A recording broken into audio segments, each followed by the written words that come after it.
তো হ্যালো বন্ধুরা, আমি আজকে সারাদিন কি কন্টেন্ট বানাবো সেটা ভাবতে ভাবতে আমার মাথার তার ছিঁড়ে যাচ্ছিল। তো তারপরে হট করে দেখলাম যে সারাদিন যা করি সেটাই দেখিয়ে দিই। তারপরে আমি কটা বাচ্চাদের সাথে ক্রিকেট খেলছিলাম, খেলার পরে আমার একটা গুটকাখোর দাদা এসে বলছিল চল পাবজি খেলি। তো তারপরে আমি দাদাকে বললাম যে দেখ দাদা, আমার এখন পাবজি খেলার সময় নেই, আমার যেতে হবে এখন বাজারে, কারণ আমার মুরগির খাবার শেষ হয়ে গেছে। তো বন্ধুরা, আমি বেশি ভাটনা বকে চলে যাচ্ছিলাম মুরগির খাবার আনতে বাজারে। তো বাজার থেকে মুরগির খাবার নিয়ে বন্ধুরা আমি চলে এসেছি, এখন যাব মুরগিকে খেতে দিতে। তো মুরগিকে খেতে দিতে গিয়ে দেখি আমাদের বাড়ির সামনে গাছের উপর একটা বাদর লাফালাফি করছিল। তো বাদরটাকে লাফিয়ে দিয়ে আমি এখন চলে যাচ্ছি মুরগিকে খেতে দিতে। তো মুরগিকে খেতে দেওয়া কমপ্লিট। এখন বন্ধু আমি স্নান করব, কারণ স্নান করে আমার যেতে হবে রানিংয়ে।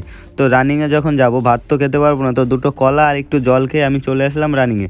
তো রানিংয়ে আসার পরে ড্রেস আপ করে এখন বাইকের আয়না দেখে ফেলেছি। আমার আবার স্বভাব বাইকের আয়না দেখলে একটু পোস্ট টোজ দিতে হয়।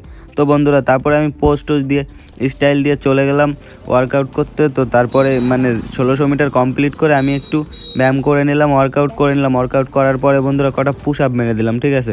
তো তারপরে সবার প্রথমে মারলাম আমি নর্মাল পুশ আপ মারার পরে কি বলে এটাকে, তারপরে মারলাম ডায়মন্ড পুশ আপ।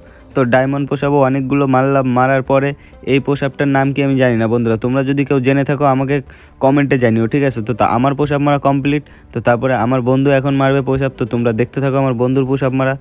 তো বন্ধুরা, আমার পুশ আপ মারা কমপ্লিট, রানিং কমপ্লিট। এখন আমরা যাব বাড়িতে। তো ভিডিওটা শেষ অবধি দেখার জন্য ধন্যবাদ। দেখা হচ্ছে পরের ভিডিও। আর বন্ধুরা, একটা সাবস্ক্রাইব করে দাও, তোমরা একটা সাবস্ক্রাইব করে দিলে আমার ভিডিও বানানোর মোটিভেশন আরও বাড়ে।